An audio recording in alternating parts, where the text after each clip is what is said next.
Yeah, I feel as though texts like that, and several others that I've read as well.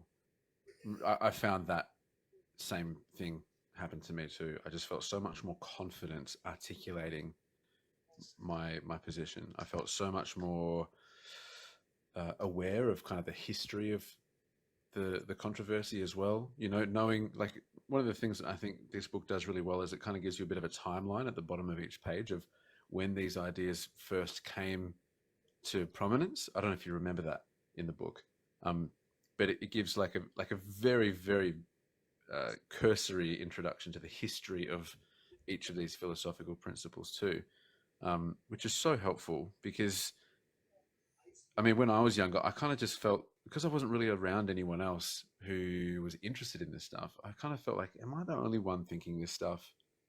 Surely not. But then reading books like this, it was really helpful to see that no, these are conversations that we've been having for thousands of years. Yeah, and they're just Um, evolving over time.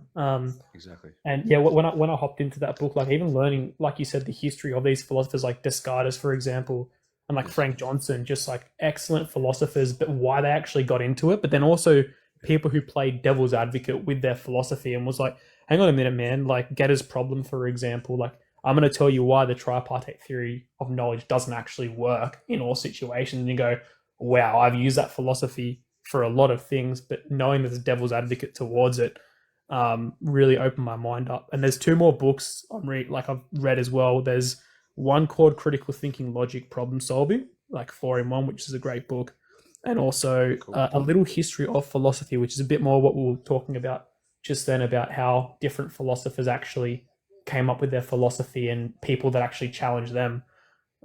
So yeah, like you said, it's just teaches you so many different, I guess, tactics of how to think. But yeah, ever since I saw you put that on your live, man, I followed you straight away, and I always dial into your lives now. Like, I just love the way you articulate yourself in all these different topics, and yeah, you definitely people on TikTok. A lot of the people who go live are just trying to entertain people, and obviously do it for the views, but you're actually having a good impact on a lot of people, man. So Christians and Muslims and atheists, whoever's joining your live, people are learning a lot from you. So good on you, bro. Like, all the best to you, and I'll keep dialing in. Man, I can't thank you enough. Honestly, that's such a humbling thing to say. Thank you. Honestly, I really try to not be. It's so hard to not be inflammatory because it's so much more engaging, Yeah, right? Like you dial into the most popular lives on this kind of subject matter, and they tend to be the ones where the host is kind of the most combative and the most willing to not necessarily just debate, but like argue, and they're comfortable throwing out insults and that kind of thing. And I honestly think that there is a time and a place for that. I really do.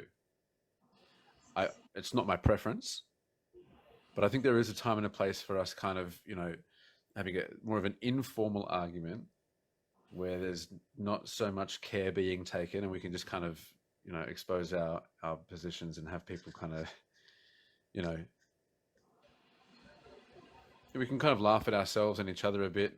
But I think that more often than not, in spaces like this, it just tends to go south really quickly. And yeah, so for you to say that from your perspective, at least, what this space provides is a place where people can actually kind of lock in and try to learn something and hear something they've maybe not heard before or something. But that means a ton to me. If I could just have, if I could attract, I feel like a lot of these other live streams, they're kind of geared towards the people who are already on their side. Like they're trying to, a lot of atheist lives, for example, I find are often geared towards people who are already atheist. Like they'll get a Christian up so they can tear shreds off him yeah. for the I think entertainment of the crowd. you, But in my you mind, like, if I could just have Christians in here, if the data, if I had some way of knowing what kind of person was watching me all the time, which I can't really do that. If it turned out that like 100% of my viewers were Christians, that'd be ideal to me. Like, I don't Mm. want to preach to the choir. I'm not looking to just entertain atheists. I'm looking to like involve people who are actually open to the conversation, no matter who they are.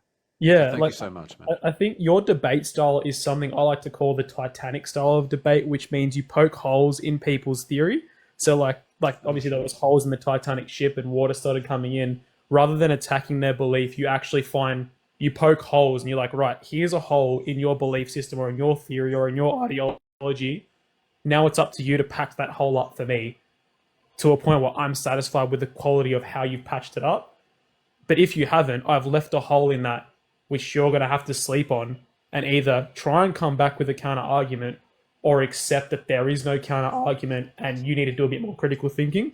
And that is one of my favorite ways to debate because it's, like you said, not inflammatory. It doesn't attack them and it actually makes them go away and think without actually. Obviously, you're going to insult some people. You can't make everyone happy. But yeah, it's a good style. And that's, yeah, I debate a lot of people in person, like, again, about flat earth theory. Like, I love debating flat earthers. It's just so fun, but It is. because they I've get had a so couple angry. come on, and it's always entertaining. It just you never know exactly which direction it's going to go. I find that flat earthers are particularly, um, I don't know, just kind of haphazard in their approach to conversation. They just throw stuff out there that I don't think they've really thought through like at all. It's just so Yeah, funny to me sometimes. But this particular flat earther I was debating, he's like, I don't know if you've heard of the Church of Nazarene or the Nazarenes. They're sort yeah, of almost like a sect of Christianity who they believe what Christians do, but they don't believe Jesus is God and stuff. But they take the Old Testament of the Bible like dead literally, like everything that happened is a literal interpretation. And then you poke holes in that, and they just abuse like they're more a lot more aggressive than most Christians that I've seen on this debating platform. But yeah, you might get a few of them up. But look, I give it enough time, and there's no doubt, right? Um, anyway, man, you got an audience here. You got a topic. I don't want to take up the topic. It's not 10 past 9, so I'll stay on and see what you've got to throw at them and what they got to throw at you. So all the best, brother, and yeah, I'll catch you around. Thank you so much, man. Thank you so much. Thanks for coming up and sharing some feedback. I really appreciate that. Let's get some love in the chat for J Prez. Get some cowboy hats in the cowboy emojis in the chat for your boy. Thank you, J Prez. I appreciate what you said also about kind of poking holes in someone's worldview and then just letting them go off and reflect on it later. I just think it's so uh, doomed to failure to think that you will be able to change someone's mind on the spot in the moment. I just don't think that that almost ever happens. I just don't. I think that what is almost entirely more likely is that someone will go and reflect on what it is that you've said. If you honestly did make a genuinely good point, they'll go and reflect on it later. It'd be, to somewhat of like a splinter in the mind, right? Just kind of drives itself deeper the more they think about it until they can no longer ignore the fact that like it doesn't make sense to reject it, right? Um, Yar says three top philosophy beginner book recommendations. Number one, I think I'd have to say 50 ideas that you really need to know about philosophy by Ben Dupre. That's a banger. That's a really good intro to so many important topics, I think. Um, what else could I say? That's a great question. There honestly is just there are so many. I could say I'm looking at my little library next to me to see what I've even got here that's specifically philosophy based.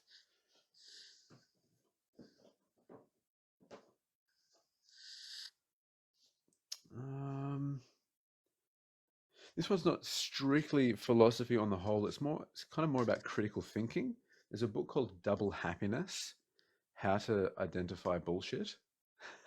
So Double Happiness is the title. Subtitle is like How to Identify Bullshit, um, by Joe Bennett. I found that one to be really helpful as well. Actually, Double Happiness was quite good.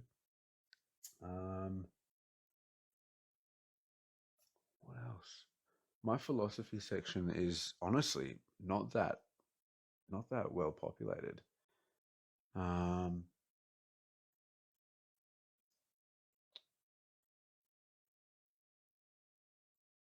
a third one. I'm not sure off the top of my head. I do have.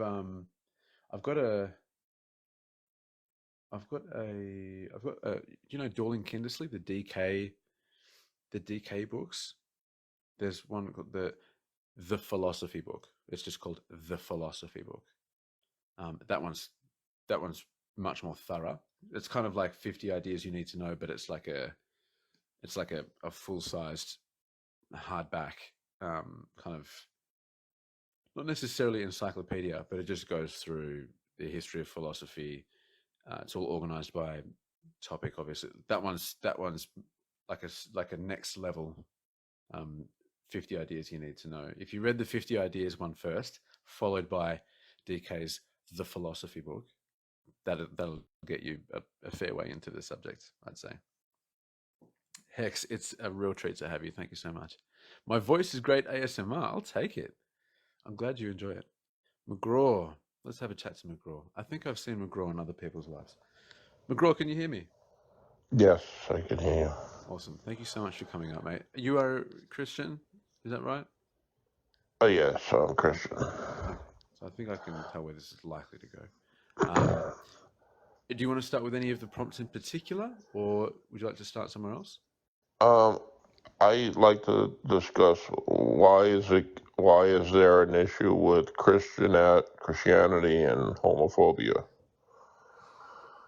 I mean, okay, sure. So, do you think that it's wrong to be gay? Do you think there's an issue with being gay?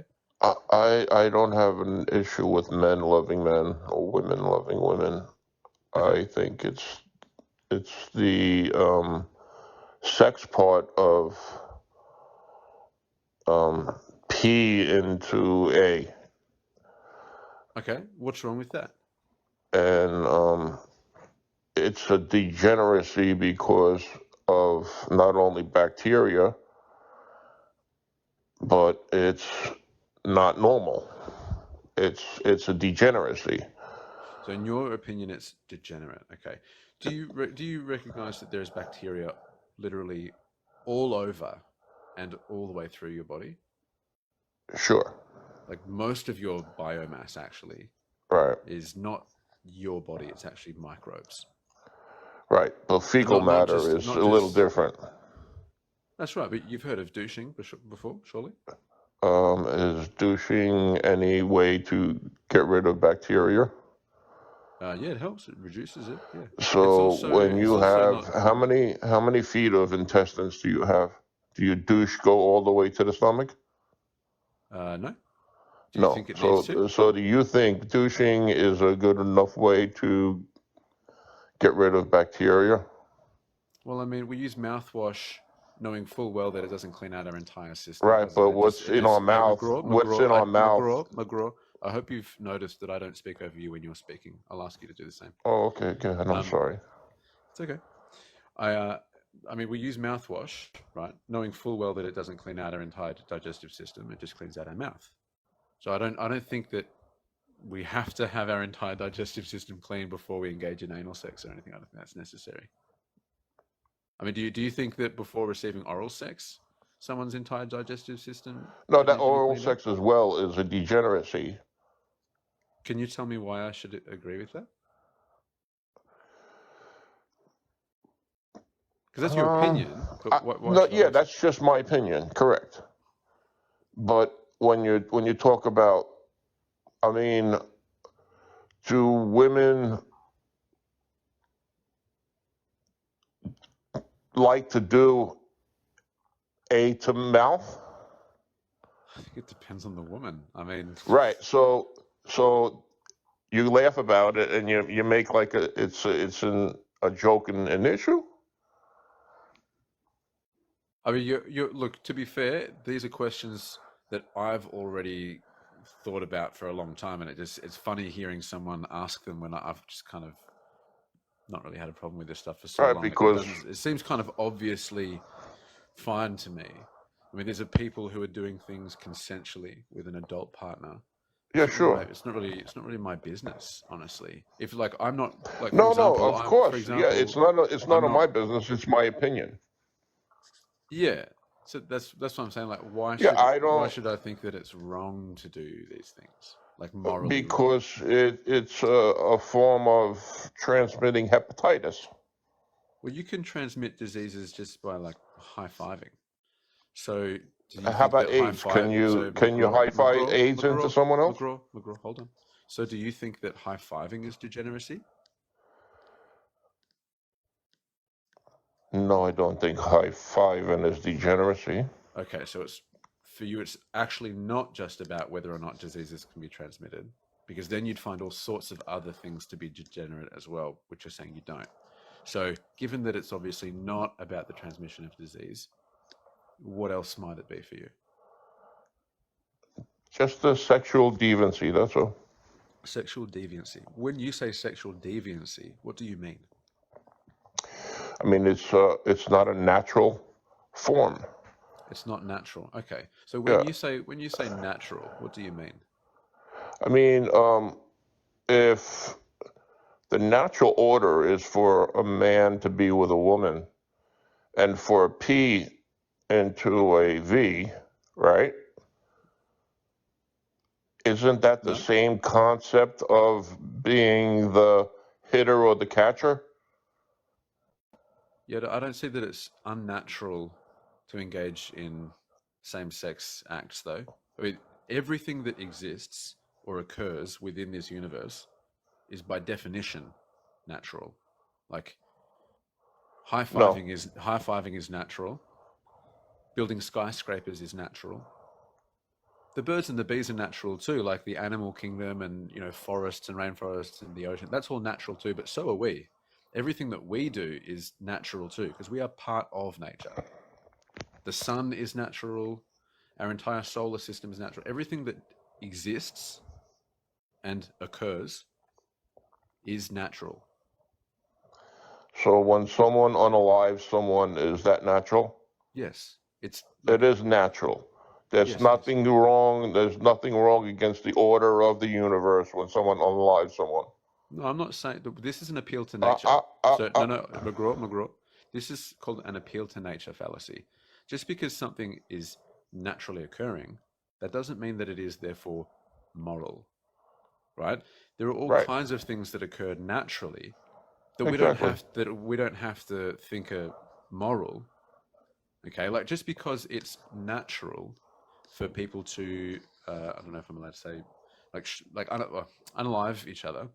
Hmm. It's perfectly natural for people to grape each other.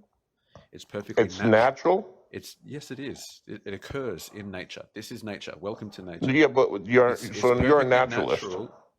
I'm not saying that it's McGraw. This is where I think a lot of people get caught up in this conversation. Just because something is naturally occurring, that doesn't mean that I think that it's good. Okay. Exactly. There are lots of things that are naturally occurring that I think are good too. Like I think that you know, uh, high fiving, our favorite example. High fiving is natural. I think it's also a good thing to high five people in most contexts. It's Okay. perfectly natural to hug people. It's perfectly natural to give to charity. It's perfectly natural to do absolutely anything that we do because Okay. everything that occurs within nature is by definition natural. It doesn't make sense to say that, anal sex or something is not natural. It doesn't make sense. Well, then again, that's your belief. Or There's no do you think that the word philosophy in natural saying do you naturalism is a way of life. I'm not talking about naturalism, McGraw. I'm just saying things that are natural. I'm just saying, Natural. McGraw, what do you think nature is? Do you think that it's just like forests and mountains and Well, things? yeah, I'm glad you brought that up. How many goats are high-fiving ducks? Is that What natural?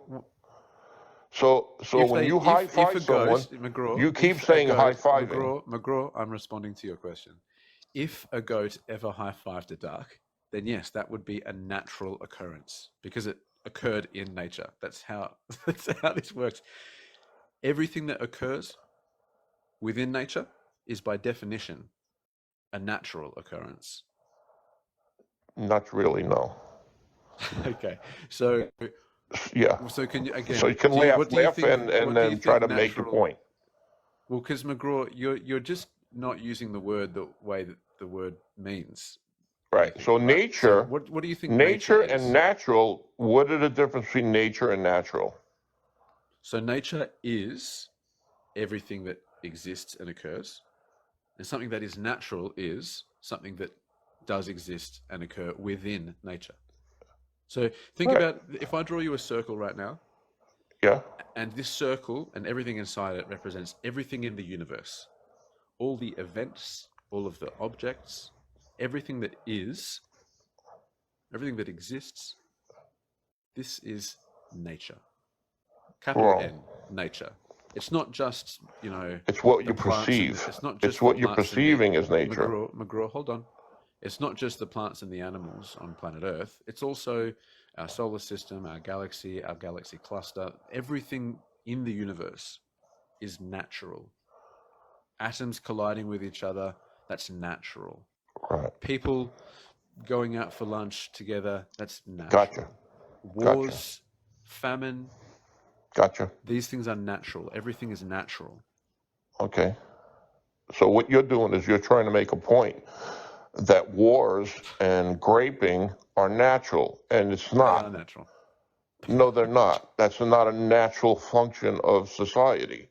It is entirely natural for people to go It's to not war. natural. It's It doesn't not mean that it's natural. a You're good trying to thing, commit, you're McGraw. trying to make science a factor in your natural thought. Your Could you nature's repeat that? thought, your natural thought and nature are saying that it's natural to do the wrong or the morality of wrong. So where No, does your that's morality come not. from? No, Do you again, have that's an morality? appeal, McGraw. That's another appeal to nature fallacy. Something occurring in nature does not Says mean you. that is no. By definition, I can get you a definition of the fallacy if you like. I would love for you to say nature and natural are the same thing. No, because they're Show me that. not. And Right, exactly. to So say that you're something is combining the two, natural, McGraw, no, they're not, because one is a noun and one is an right? adjective. Right. I'm not saying that they're the same thing. They're by Yes, you definition are. different words. No, I'm You're saying that trying to everything, tell your audience, McGraw, if you're going to keep cutting me off while I'm responding to the questions or the points that you're trying to raise, I'm just going to start muting you. I never have to do that, but I'm going to because you're terrible at listening I so guess far. I'm getting on your nerves. Well, it's just not polite, mate. If every time you started trying Well, to you're say talking to me something, like I'm an idiot. you're doing it right now. You just did it Right, you're again, talking to McGraw. me like I'm an You're idiot. still doing it. Okay, all right. I'm just going to mute you for a sec. We'll try it this way. McGraw, nature is a noun. Okay, so nouns are words that describe a thing or a place or a person, right? That's what a noun is. It's a word that labels something. Okay, the word natural is an adjective. Adjectives are words that describe nouns. Okay, so you might say, oh, that person over there, they're running really fast. So fast is an adjective in that context. Or look at that person over there lifting up that log. They're really strong. Right? The word strong is an adjective in that context. The word natural is an adjective that describes something that exists in nature. The words nature and natural are not this, they don't mean the same thing. But the word natural describes anything that occurs or exists within nature. You can unmute yourself, McGraw. I've sent you an invitation.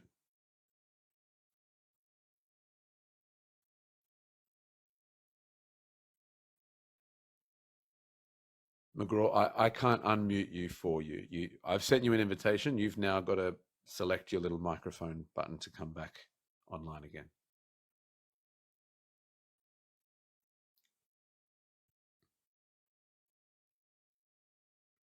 Okay. Excuse me. Perhaps McGraw has not done this before. I'm not sure. Maybe he's not been muted before. All right. We'll move on to someone else. Thanks for being here, McGraw. We'll try again another time, perhaps. To be very clear, everyone, nature and natural are not synonyms. Nature is the noun that describes everything that exists and occurs. The word natural is an adjective that describes anything within that set of things. Thanks to everyone also for helping us almost crack 20K too. That's amazing. Thank you so much. It's 100 of you in here. It's amazing to have all of you. Grenangle, how you doing? Hey, good to meet you, mate. I don't think we've chatted before, but this won't take too long. We're mostly in agreement on everything, I think. But Mr. McGraw just had me in stitches. I couldn't, like, between your ASMR and his heavy breathing and the subject matter, like, that was just going off, mate. And I hope you got did you record this stuff? I do have it recorded, yeah. Well, that's definitely one that you should go back and have a look at, because that is hilarious. And it was that could well have been Darth Dawkins on Mogadon. Oh man, I can't wait for the day that Darth Dawkins comes up for a chat. I've been on his live streams before. Look, don't waste too much time on him. Don't think it's not a mountain you climb. No. It's a big pile of poop you look at, and then you decide, I'm not wearing enough rubber, and you walk away. But you have a way with words, my friend, I have to say. Oh, thank you. But I just going like people that go like McGraw. I don't know how real that was. Like he probably was real. Like Poe's Law, I assume. No, I don't know that one. Poe's Law is where if you try to make fun of like ultra-religious or far-right content, it's almost impossible because the actual stuff is as crazy as anything you ever are going to make up. Like it can be very difficult to pass out what's fun and what's not fun, and it's become more and more hard as the years have gone on. But it's always struck me with that when they breathe like it and they start talking about really clinical things like P and A, and he's getting right into it. Like, how many couples do you meet in a day that are probably hetero, but you meet the odd gay one? You don't, I don't know if you're a normal bloke, or a normal woman, you don't spend any time thinking about what they're doing when you're not there. Like, you just don't.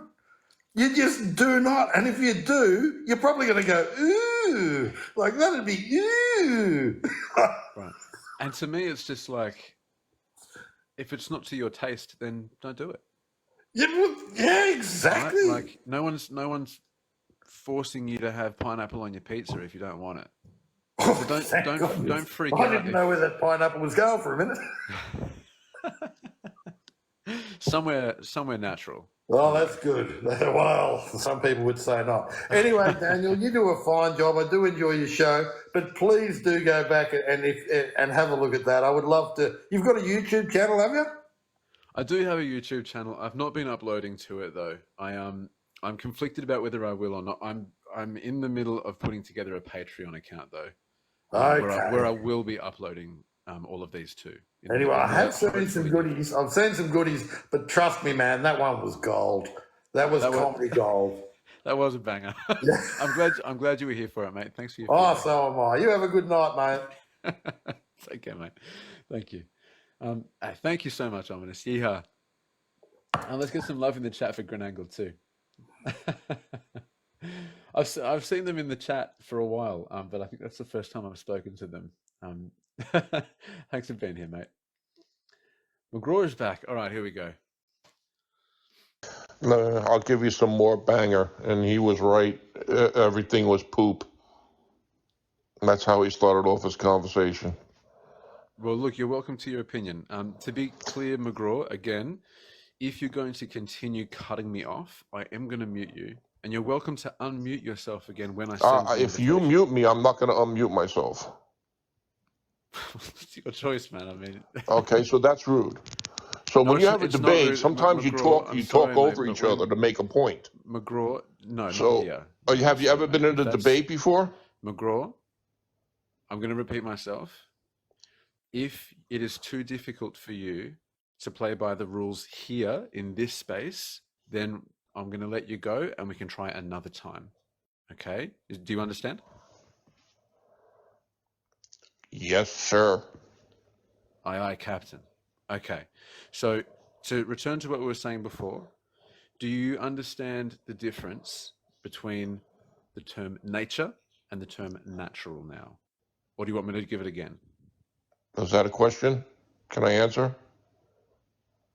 McGraw, you know perfectly well that that was a question and that I'm now ready Okay. for your answer. Okay, thank you. So yes, there's a difference. That was the point I was making.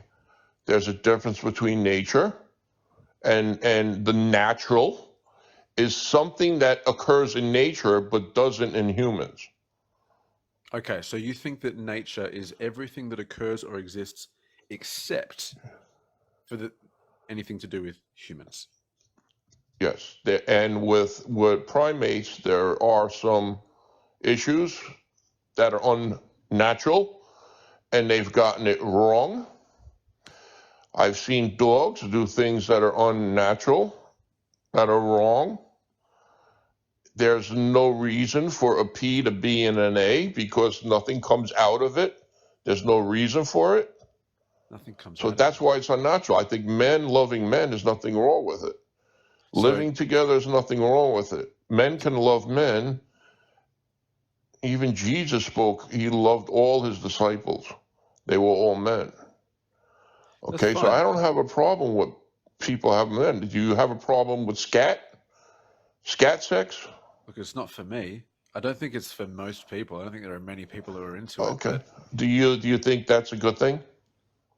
not for me. I mean, if someone else is into it, they can find another consenting adult who's into Into it. it? Okay. It's not to my taste. No, that's right. But if someone else is into that, it's their body. It's their choice. If they can Oh, of find a course it's their consensual body. They can partner. do whatever they want with it. Oh, so Yes. you're pro-choice as well. That's fantastic. What Yes. I'd love you to recognize here is that our main difference of opinion here is that you think that humans are unnatural, whereas I think that they are natural. Uh, so you would consider everything that we do to be unnatural, like, you know, language and mathematics and you know, cosmology, biology, all of our science, or the religions that we make up. Would you consider all of everything that humans have ever done to be unnatural? You're equating order with no order. No, that's You're not what I'm creating asking, McGraw. society norms with society evils, thoughts that are unnatural. No, that's a non sequitur. I'll No, ask no, again. you can't say that. I can't say that. No. Yes, I can. It's not relevant. Okay. Do you believe that anything that a human ever does is unnatural? That's a non sequitur. McGraw, can you tell me what you think a non sequitur is? You're saying what I say is a non sequitur. I'm just going to say what you're saying is a non sequitur. But do you know what a non sequitur is? You laugh because you're caught in the corner. McGraw, I'm actually no. Okay, we'll keep you up. This is interesting. Okay. Yeah, keep me up. Can you tell me what you think a non sequitur is? A non sequitur is me making an argument that doesn't appeal to you, and you call No, it a non sequitur. no, that's not. Sorry, No, it's not the definition, but that's what you're doing. I'm just going to compose myself. A non sequitur is a statement that does not follow logically from what preceded it, or it's an Right. inference or conclusion that does not follow from the premises or evidence. Okay, so when I ask you, do you believe that anything a human ever does is unnatural? That's a question for you to answer, and then you respond by saying something like you're trying to equate order with non-order. That is completely irrelevant to the question I just asked you. That's a non sequitur. It's got nothing to do with what I just said. So I'll ask again. Do you believe that, given you think that humans are unnatural, do you believe that everything and anything that humans have ever or ever will do you think that all of that is unnatural as well? Okay, so what you're equating, and you're making your argument by saying all humans and all what they're doing I'm using is your definition. unnatural. So the point, well, excuse me, I'm talking. It's annoying, right? Yeah, right. So you do it too, right? I can't mute you, can I? Right. I'm glad you find it funny too. So, Yeah. given that you think that humans are unnatural, No. do you think that everything we do is unnatural? No. Okay, but you do think that we're unnatural. No. Well, before you said that everything is natural except No, for you said that. humans. No, McGraw, literally about 2 minutes ago, you said that everything in the universe except humans is natural, which means that we are unnatural. But now you're going back on that? No, Is that no, what no, you're no, saying? no. I was equating naturalism with normalcy. You're equating So naturalism with this is how it normalcy. works. Well, even if we This do is that, how it works. McGraw, even if we do that, that still supports my position, because that just supports the notion that everything that occurs within nature is considered normal by someone, right? Like, you might not like that people have anal sex. That doesn't mean that it's not normal for some people to do it. Yes, it does. It's not normal for you. No. That's okay. No one's going to make you do it. But that Right, I got you. that doesn't mean that no one else thinks it's normal. Okay. Or that it can't be normal for someone else. Okay, so what you're doing is you're creating a word salad, and you're equating normalcy with something that is unnatural. McGraw, Okay, can you so tell me what you this is my think? point. McGraw, can you tell me what you think word salad is? A bunch of gibberish that you're trying to throw all in one pot, and that's not what I'm saying. You're not far off, yeah. So word Okay. salad is incoherent speech. It's Right. jumbled words that don't necessarily add up to anything Right. And let particularly me explain. meaningful. So I would McGraw, love to explain. if you believe that what I just said is word salad, then I respect that that's your position, but there's nothing incoherent about what I just said. I just used the definition of the terms that you just used to demonstrate how my position is coherent, but your Correct. position keeps flip-flopping back because you keep changing the definition of these words. No, I'm not. Let me Okay, explain. McGraw. Okay, let's go from now. Let's clean Yeah, slate. okay, I'll explain. Clean slate. Can you tell me? Okay. I'm going to write down the definition that you give me. Can you tell Okay, me so what your definition of natural is, please? This is what you're forgetting about the definitions. This is what you're doing. No, McGraw. I'm going to explain what you're saying that I think is wrong, and that's why it's not equating up to what I agree with. McGraw, this is what we're doing now. So I'm writing down natural, according to McGraw, is. You tell me what you think natural means. Normalcy in society. Normalcy in society. Okay, cool. So if you go to any other people group around the globe, and something is considered normal by them that you don't consider to be normal, it's still natural by your definition because it's normal in their society. Do you accept that? No. Let me explain. Okay, do you want to change your definition then? No. I would like you to read the definition of normalcy. Yeah, well, normalcy does not equal what's natural. Read the definition of normal. What's considered natural is not necessarily what is normal in all people groups. Like, for example, in some people groups, it's normal to cannibalize, right? It's considered normal to group X over here. I know what you're saying. To engage in cannibalism. Right. Whereas if you go to another people group, they might consider cannibalism to be barbaric. So, but the reality is that cannibalism is still natural because it occurs within nature. So normalcy is not equal to that which is natural. They're not synonyms. They don't mean the same thing. Correct. So what you're doing is you're creating normalcy and you're separating it from one clan to another clan. Normalcy has to be within its own. So normalcy has to be out of the 100%. So what's the normalcy out of 100? Let's say, what is homosexuality in percentage of all people? 2%? So how many people are homosexual?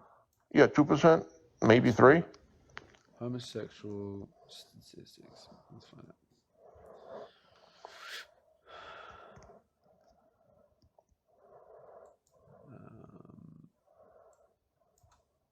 Same sex attraction statistics.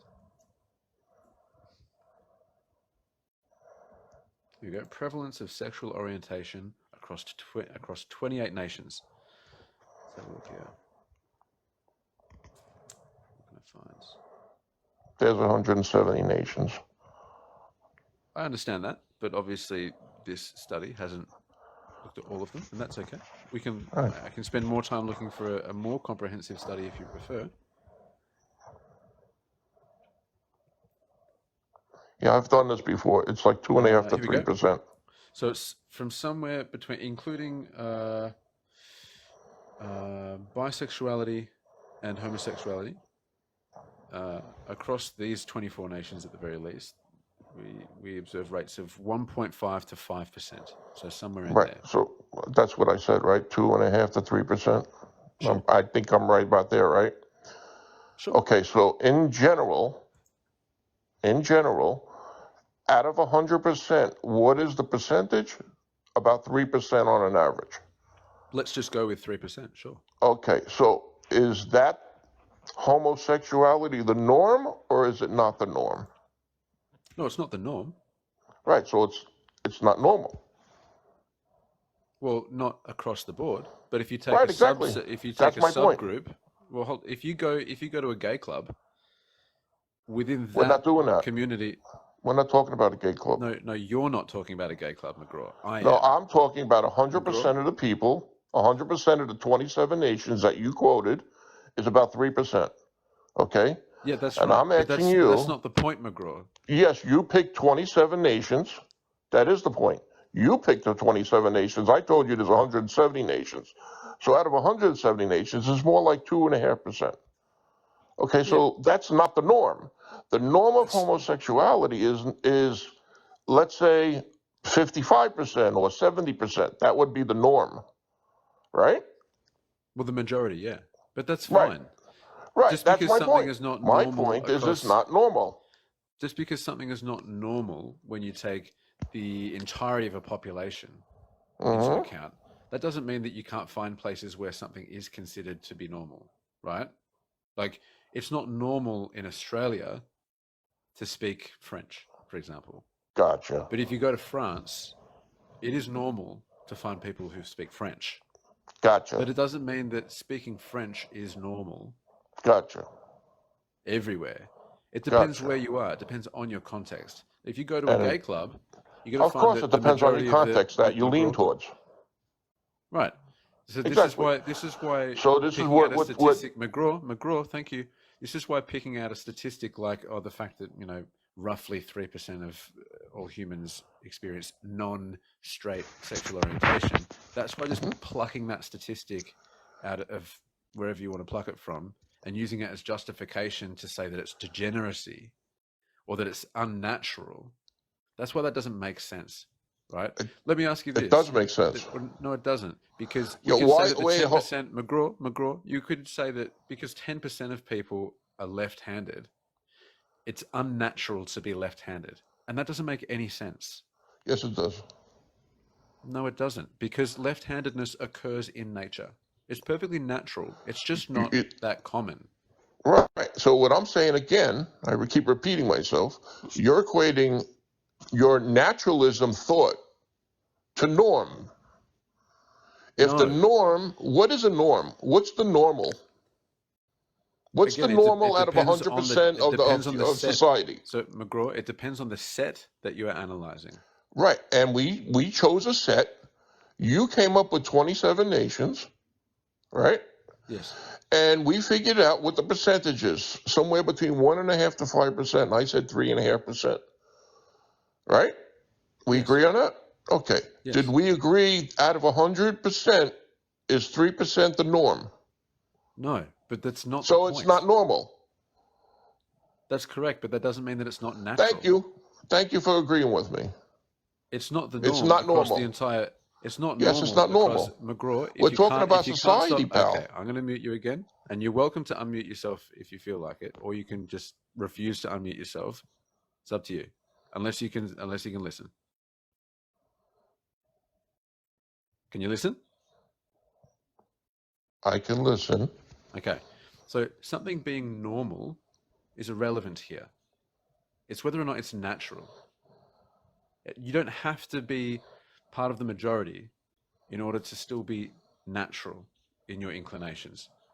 It is natural for people to be left-handed, despite the fact that it is not the norm to be left-handed. If you went to a left-handedness convention, you're going to find a whole bunch more left-handed people in concentration than you would just out in broader society. So in that context, the norm would be left-handedness. But that it's got nothing to do with whether or not these things are natural.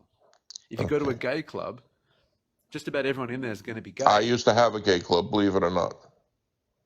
I mean, I struggle to believe it, but it's not really the point. I can prove it. I don't need you to. I don't care, honestly. Okay. It's really not the point, McGraw. Okay? Whether or not something is normal has got nothing to do with whether or not it is natural. Okay? You being left-handed or having red hair or being homosexual, these things are not the norm, but that doesn't mean that they are not naturally occurring. Do you understand that? I physically and mentally understand exactly what you're saying. You're Okay. equating two different things in your argument. I got it. No, you are. I'm literally explicitly saying that what is the norm and what is considered natural are not the same thing. That is what Yes, you are doing. exactly. McGraw. Exactly. You're equating in civilization. Okay. Are we talking about civilization? Human civilization? We're talking about all of nature, and we're Right. talking about all of humanity, and we're talking about small subsets of humanity as well. We've been talking Okay. about all of these different things. All Okay. these different So I categories. think I have to explain myself when I say that humans are different than animals, right? Honk honk. Thank you, Zipzop. You're a legend. Or do you think your Darwinism thought that all humans are animals? I believe we are animals, yes. I have Oh, no good reason to believe that we are not animals. okay. Well, that is the concept of something that's anti-religious. Not Okay, that's what necessarily. we believe. No, That's what we there are believe plenty of as religious plenty people. of religious people who accept that we are animals. Right, because society and science has quoted us as being animals and mammals, correct? Among others, yeah. Right. So what's the difference between humans and primates? Oh, excuse me. We are primates, for one. You, So we are well, part of that. I don't know if that's. yeah, there's no proof that we're primates. We are You can literally say primates. 89% DNA. Yeah, we got like 87% DNA with a pine tree or a banana or let's not get into the DNA, but let's get back to what. Well, hold on, McGraw. That's you saying there's no proof that this happens, but let's not talk about all the proof that we've got. That's just ridiculous, McGraw. Okay. Right. Primates are these. Let's have a look at what a primate is. Okay. A primate is an order of mammals, which is further divided into the. Oh, hold on. Let me get this definition up for us. Primates are an order of mammals.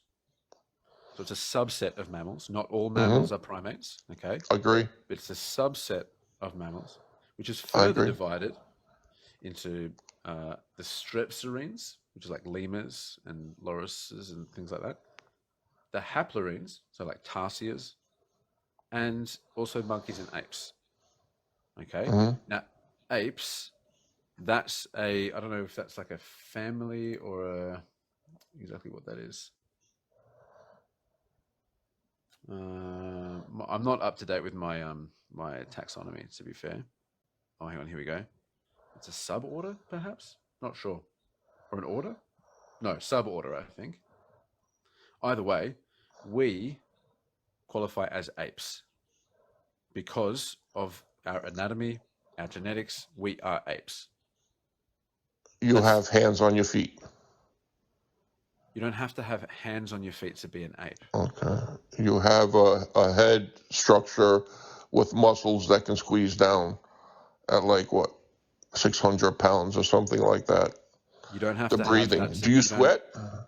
Do you sweat? You don't Okay. have to. You don't have Do to apes have sweat? McGraw. No, they don't. McGraw. You don't have to have about a bite strength of 600 pounds per square inch to be an ape. But I can keep going on and on and on and tell you all the differences that, and the missing link, and all these issues that you equate humans with apes. We are ape. We're great apes. We're part of a You great can ape say family. whatever you want. That's your opinion. No, that's literally biological taxonomy. That's not just my opinion. No, it's not. Science says that there's a break between primates and humans. There's a break. No, It's that's not true. called the missing link. I don't know if you heard about this, but I know that you're a Darwinist, right? No, we haven't Okay. used the term like missing link for like decades. That's something that religious people keep bringing up. We only ever keep finding more transitional species. This The is term my missing wheelhouse. link So is. we'll go anywhere you want. We're talking about what is natural and what is moral, Right. and you've sidled the conversation into whether or not we are apes right now, which is honestly just not really Right. relevant. Yes, So it is, and can I'll you? explain why. Well, do you think that these animals engage in homosexual or same-sex behaviors? Yes, they do. Yeah, which is natural, right? Right. Yeah. So why is That's it? what you. Why That's is what. it? And No, what you no, said, wait. I'm sorry. the It's only not thing, natural. the only thing No, that I'm sorry. It's not natural. it's not natural. Okay, so Yes, you're I'm saying sorry. I misspoke. you're saying that it doesn't occur in nature. No, it does occur in nature. It's just not Well, natural. then it's natural because that's what No, it's natural not. means. See, again, you're equating naturalism with nature. No, that's not what I'm doing at all. I'm saying that which is natural is that it. Look, definition of natural right here. This is not just me. Present in or produced by nature. Number 2, of, relating to, or concerning nature. Okay, that is what it means to be natural. Apes engaging in same-sex interactions is natural. In the same way that humans engaging in same-sex interaction is natural. Read your definition again, because I can say it went the other way as well. It's natural can be used to describe anything that is present in or produced by nature. Right. Same-sex attraction and same-sex interactions, they are present in nature. Right. And you choose that word. They are produced by nature. Yes, and you choose that word, and I choose a different word, and I say normal. Right. And this is what is normal. I asked you before to read that. And this is what's most fascinating to me, McGraw, is because you have just explicitly stated in front of an audience of 120 people that you think that the word natural and the word normal are synonyms. You think they're the same thing. And no, I'm saying they're different. Me, no, McGraw, I'm saying they're different. McGraw, you Why have are you saying repeatedly things that I'm not accused me, saying? McGraw, because it's what you just did. You're No, saying I that which didn't. is natural is that which is normal. That is synonymizing those terms. When Okay. you repeatedly accuse me of doing that, when I'm doing the explicit opposite of that, you have 130 people now watching you just completely Okay. flip-flop back and forth between definitions. Exactly. You're not making any sense, McGraw. Okay. Can I talk now? What two definitions did you just read? Do you think that natural and normal are synonyms? Yes. But the word normal, the normal is explaining what the normal is. What the normal. See, this is something you don't want to talk about. So why don't you look up the word normal? Sure. Go ahead. Okay. Normal. Here you go. Conforming with, adhering to, or constituting to a norm, the standard pattern, or that which is typical. Gotcha. Functioning or occurring in a way that a pattern is observable. Do you Right. So take issue with any of what's those the pattern definitions? in normal? What's the pattern in normal that you just read? So that which is more common would be considered the Got norm. you. So this is what my point is. But that doesn't You see, mean, I'm again, equating McGraw, this is normalcy. the fundamental misunderstanding of your worldview that you, as you've laid it out at this point No, anyway. it's not a worldview. Because by It's a your fact. definition, no, because It's a data by fact. your McGraw, by your definition, it is not natural to have red hair, to be left-handed, to have blue eyes. No, I'm By not your saying that. By your definition, it is not natural to have those things because they are No, not the norm. I'm not saying that. I'm not saying that. You're saying that. You're saying McGraw, I'm saying that. McGraw, I'm stating the explicit opposite of that. You have repeatedly equated the norm to what is natural.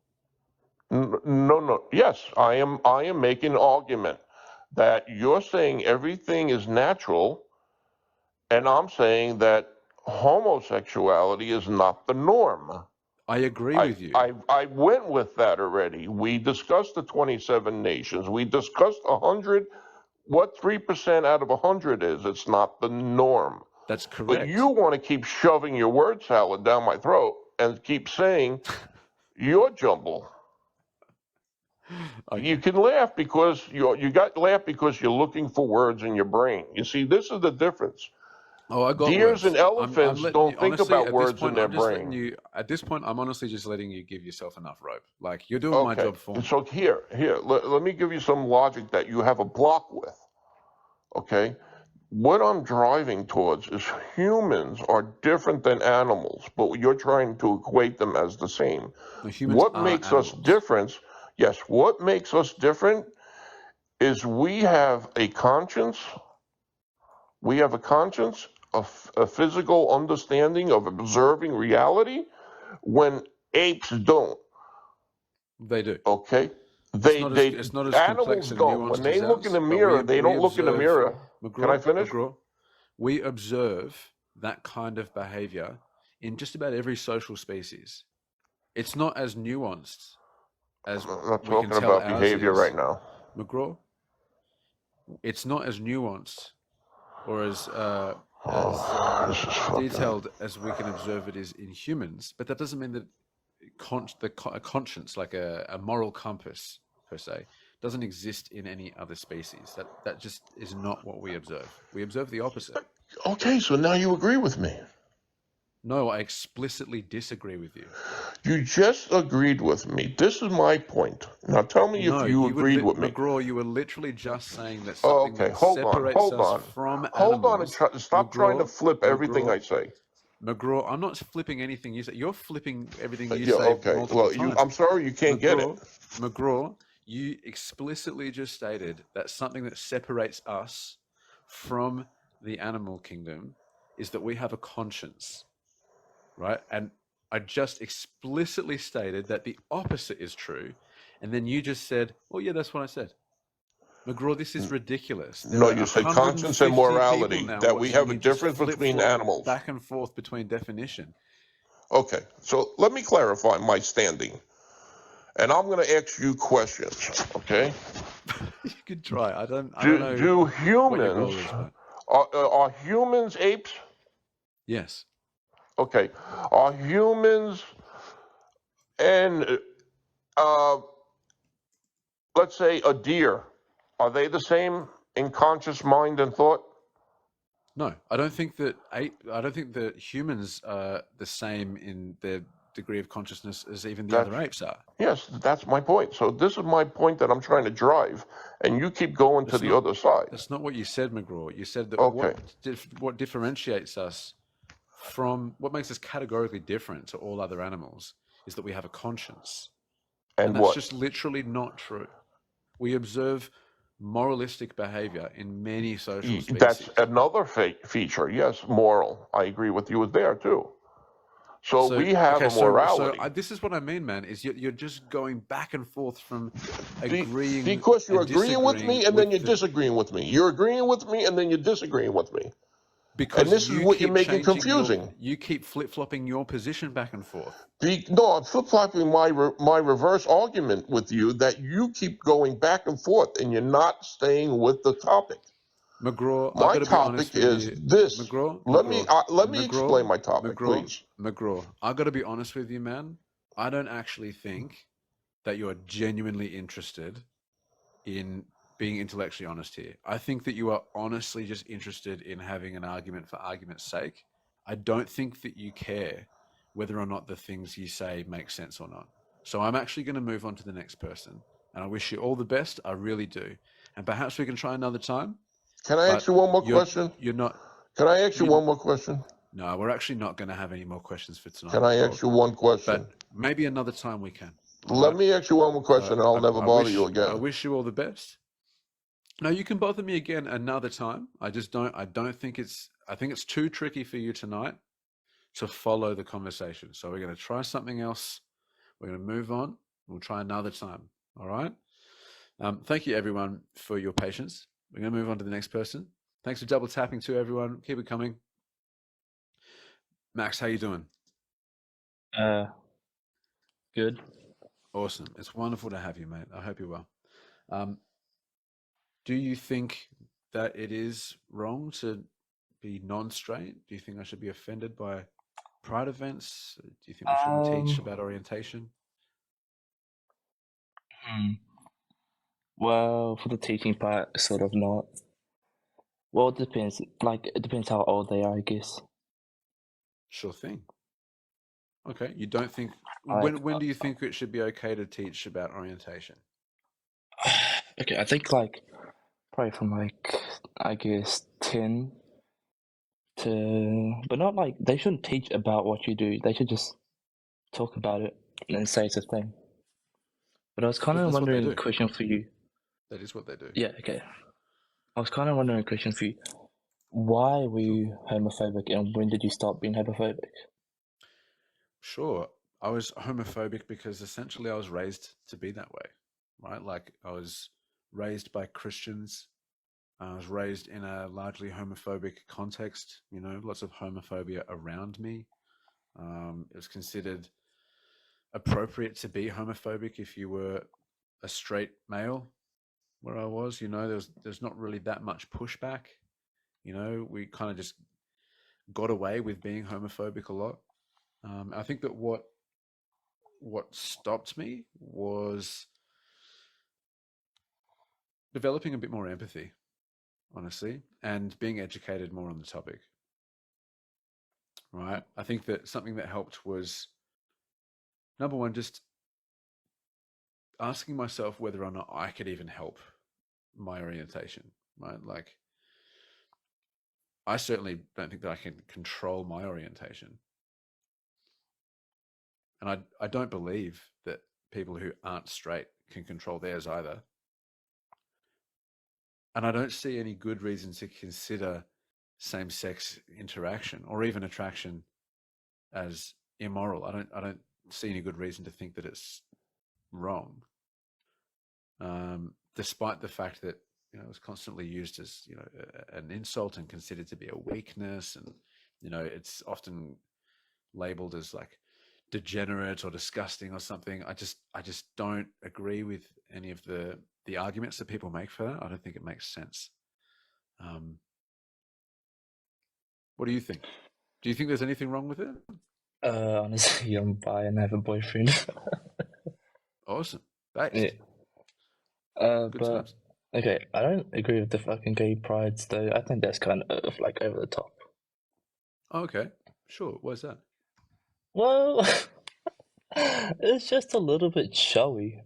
Like it's just like, look at me, I'm gay. But like you can be gay, but like I just don't think you should make it your whole personality. And I understand like celebrating who you are, but like it's kind of too much. Do you think that participating in an event like Pride means that you're making that aspect of yourself your whole identity? Not exactly. Okay, I understand your point. I'm just saying, how do I say it? It's kind of strange. I guess maybe it's just strange to me because of the way I grew up as well. Like you said, I wasn't religious, but I was always told like all the stuff is wrong or whatever. Yeah. You know, and maybe that's why. But I just see it as a bit kind of over the top. Well, sure. You could say the same thing about like the opening ceremony of the Olympics, right? It's pretty over the top, right? Does that mean that it's, Yeah, okay. You're do you know right. what I mean? Like it's like a festival. You could say that, you know, an EDM festival is over the top. Does that mean there's anything wrong with it? No, but I don't think you should be bringing your children to those kinds of places. Why do you think that children shouldn't be allowed to see it? Because people will like just wear inappropriate clothing, and sometimes it gets a bit adulty. You know, like not for kids. What do you think constitutes inappropriate clothing? Oh, good question. Huh, okay, for what's inappropriate for a child? Well, in the modern society, that's a hard question, right? Because everyone just wears whatever they want, and you're kind of from a very young age exposed to a lot of stuff, you know, on the internet and whatever. So I guess you're used to it. But I guess any kinky stuff, you know, any like sexual stuff at all, should just be at home, and bringing that in public and celebrating it is kind of strange. Well, I mean, personally, I'd say it kind of depends on the kink necessarily, but you know, there are people who have like an ear kink, right? Like they like their Yeah. ears being tickled. Does that mean that we should all walk around covering our ears? No. But I like, mean, I okay, agree with you. Can you give me an example of we kind of talk about how the people wear like the gag masks and all that kind of stuff. That's just gag mask? What do you mean by gag the mask? balls in the mouth and like whatever, you know, like Okay. leather straps. Okay, sure. So, I mean, do you think that is it because they're revealing or is it because they're associated with a particular kink? I don't think I have a problem with it. I think I have a problem with it in front of children. Okay, sure. So do you think that, I mean, like what they wear at WWE wrestling shouldn't be Uh, allowed for kids? that's a fair point. I guess you're right about that. But this is a different situation. This is obviously kinkwear. You know what I mean? Well, not to a child. I mean, a child doesn't really, Okay. Yeah. You're right. they just kind of think these people are dressed up funny. Hmm. I guess I see your point, and I guess you wouldn't really like see them for too long. But I just think you shouldn't bring your children there just because of that. But I thought you just said that it wasn't actually a big deal. Okay, it can be a big deal. It depends on what they're wearing. Like sometimes it's just over the top, is what I mean. Can you give me an example of when it's over the top? Can I give you an example of when it's over the top? When they're almost completely naked and barely covering themselves at all. So do you think that children shouldn't be allowed to go to the beach? Oh, what do you mean? Because there's like people that go there dressed naked or without anything? Well, yeah. I mean, if someone's wearing like a budgie smuggler, or you know, Hmm. like a thong bikini or something, do you think that children shouldn't be allowed to go to the beach if there are people wearing that at the beach? No, I don't. Okay. So do you think that there's a meaningful distinction between the two contexts, or Yes, just because of the point that is. Okay, I understand your point because you said that they don't know it's kinkwear. But I'm just saying it's kind of awkward and a weird situation to do that to children. right? I think it is awkward, right? Because it's not considered. Number one, there's kind of this awkwardness that's taught to us around it, right? But in the same way, like you could raise someone to feel awkwardly about anything. Right? You could raise someone to feel awkwardly about bakeries. You could say, "Oh, baked goods, a bit weird," and then you take your kid to a bakery, and they're like, "Oh, there's lots of baked goods in here, Mum. You know, you tell me that baked goods are weird, and now I'm in a bakery. It feels weird to me." Whereas if you don't tell the kid that it's weird, you just take them to the bakery, they're just like, "Oh, I'm in a bakery now." So you're Whereas kind of saying, if you don't oh, wait. teach your children to think that there's anything wrong with body parts, or like, you know, showing your shoulders or your angles or something, and you take them to a beach, then they're just going to be like, oh, just humans with bodies, no worries. But if you teach them to be ashamed of body parts and things like that, then when you take them to the beach, they're going to feel awkward about it. It's got everything to do with how you teach your children to feel more than anything, I think. Okay, I understand your point. So you're kind of saying that innocence is going to protect them, and the way you teach them about it is the most important part. I think it's largely the most impactful factor of the overall equation. Yeah. Okay, that's a pretty good point. Okay. We could say, obviously there are nude beaches here in Australia. Sounds like you're Australian too, right? Like No, I'm from New Zealand. New Zealand. Kia ora, bro. You've got all of these, nude beaches that are much more normalized all throughout Europe, for example. Right? And people are just kind of raised to accept that as being much more normal and really anything awkward about it or anything. There are people at these nude beaches who are, overweight. They've got all kinds of different sizes of body parts and shapes and all. Like, it's all kinds of people go to this. Not just conventionally attractive, fit people getting their kits off. It's just everyone goes to these nude beaches because they're just more used to people being nude at the beach. There's not necessarily any shame or any guilt about having a human body there. People are just more used to it. It's got a lot to do with how they're raised, right? Whereas if you raise your child to feel awkward about certain body parts, then they're going to go out there and feel awkward whenever they see these body parts and things like that, right? Okay, yeah, you're right. So yes, I get what you're saying. You could talk about these tribes around the globe and throughout history who've essentially worn nothing, really. They don't really care about nudity. We teach kids to care about nudity largely because we were colonized by Britain, and they brought the Church of England for everyone's benefit, and the Church of England historically has loved to shame all of that kind of thing. So we're kind of influenced by that aspect of our history, and that's the same for you as a New Zealander, right? As a Kiwi, Yeah. you guys were colonized too. Yeah. And they kind of messed up the treaty a lot, and it's a lot of kind of racist as well. What was, sorry? It's kind of racist as well, since they didn't understand the English language and they just sort of got tricked. Yeah. Yes, absolutely. So, I mean, is there another prompt you want to go on to, or do you feel like you're Yes. kind of getting where Okay, I'm coming from? yeah, I get where you're coming from. I just think it can be awkward, but I get if you teach them that, like, not to think about it as it's bad. If you just explain to them that it's normal, there's nothing wrong with it, then it's fine. Okay. Pretty But much, yeah. I was wondering why, since you're Christian, right? Or you were a Christian, I guess. I don't know if you still are. I was, yes. I'm a former Christian. Okay. Why is it okay for you to have like thoughts about another man, be with another man, but you can never like have sex with him? Why is that the point where they say no? Well, they'll usually refer to passages that say, God's not pleased with any man who lies with a man the way that they would a woman, that kind of thing. They'll refer to passages like that. You'll hear a lot of Christians say things like, "Oh, it's not that being gay is wrong; it's acting upon gay desires," things like that. And it's just a way that they try to make it make sense to themselves. It doesn't ultimately make any sense because it's a religious belief. You believe it dogmatically. Ultimately, there's not any particularly good reasons to think that any one religion is true or anything like that. It's just what they teach. It's what they believe.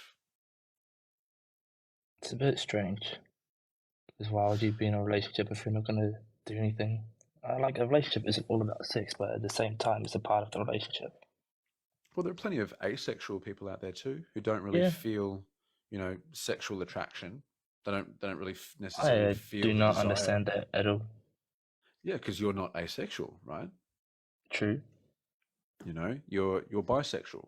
So you do feel those urges, right? Like me too. So do most of us. It's to harken back to our conversation before about what's normal and what's natural. I don't know if you're here for that. Yeah. But just because it's not normal to lack sex drive, that doesn't mean that it's not natural to lack a sex drive. Some people just don't really have it. That's fine. They just go about their day. They have their hobbies, they have their job, they have their friends and family. They just don't get horny. It's just whatever. Mm. It's Also, probably a much simpler way to live, to be honest. I might look into having that part of my brain removed. Honestly. yeah, I could not. But also, just another thing, the person I'm with, they're Muslim, or like, so in their faith, they believe like having sex is like the same as murdering another person. It's like compared to that, I don't even know how he explained it, but he just thinks it's terrible, even though that's what he is. How do I tell him that there's nothing wrong with him? Well, I mean, you can tell him, but it's whether or not he'll accept it. And usually, I don't know if you've been in here before, but usually my background says former Christian. The reason I spend so much more time with that background up than I do any of my others is because when you get down to the root of a lot of these conversations, you find out that usually someone's religion is what's dictating their opinions on this topic or that topic. Like So they don't care about it, but the religion says it's wrong. often, yeah. And so they've been taught to believe that it's wrong, even though it doesn't necessarily make sense to think it is. It's just that their religion teaches them it does. Right? So that's why I typically spend more time talking about religion, because it's kind of fundamental to a lot of these other worldviews. I like to attack the roots of the problem, which I believe is religion a lot of the time. So I mean, my recommendation would be like, yeah, tell him what you think and what you feel, and continue to have the conversation in a safe place for him, so he doesn't feel like, as best you can, just keep the conversation open and honest and not judgmental, that kind of thing. I think that number one, it's not your responsibility to help someone deconstruct from their religion or to get over their internalized homophobia or something like that. It's not your responsibility to do that. But if you are interested in doing it, I would talk about their religion first, because it's the religion that is usually at the root of all of these other opinions. You could bring up how the Quran is scientifically inaccurate. You bring up how the prophecies are entirely unimpressive. I don't exactly want to disprove his whole religion. That's exactly right. It's not your responsibility to. You don't have to. But I just want to convince him that what he does doesn't mean that he's a bad person or that it's wrong. Yeah, and the problem is, until he recognizes that his religion is not necessarily true, he's highly unlikely to actually consider what you're saying, because the religion is at the root of the problem. That's the thing, and like I said, like you said, I don't really want to go about disproving his whole religion, and that's why I said, well, it's not your responsibility to, but if your goal was to actually help him realize there's nothing wrong with him being gay, that's honestly where you'd be more likely to end up affecting his worldview if you focus on the religion. Again, it's not your responsibility. You don't have to do that. That's what I would do. I would target the religion before the internalized homophobia. Yeah, because he was kind of like trying to disprove evolution to me once. Yeah, they'll try. And I was just, their alternative is that this entity that no one can demonstrate exists just kind of decided for everything to exist. Yeah. Right? Like that's their alternative explanation. The Quran is incredibly similar to the Bible, though. I never knew it was basically the same story, and just in different language. It's look, it's well. They worship the same God. That's the thing. They just have different beliefs about that God. They believe that Christians and Jewish people are worshipping the right deity. They just don't think that the stories about them or the attributes that they've applied to them are accurate. They just think that the Christians and the Jews have got it wrong. It's the same deity. They're the Abrahamic faiths, or the three major Abrahamic faiths anyway. Obviously, they all split off into the little denominations and things like that, but ultimately they come from the same source material. It's ancient Near Eastern mythology, ultimately. I don't want to keep too much of the time. I guess I'll go, and so you can get someone else who can debate you. No Well, it's sweat, good mate. talking to you. It was lovely to talk to you too, mate. I wish you all the best. All right, if I can have them. How do I leave? It's all good. If you touch the box and then look at the top right, there should be a little disconnect option. Oh yeah. All right, see ya. Take care, brother. Let's get some cowboy hat emojis in the chat for your boy Max. Thank you, Max. It's good to have you up here. Thanks for double tapping, everyone. Keep it coming. We'll get more people in here. Let's get the next person up, eh? Graham.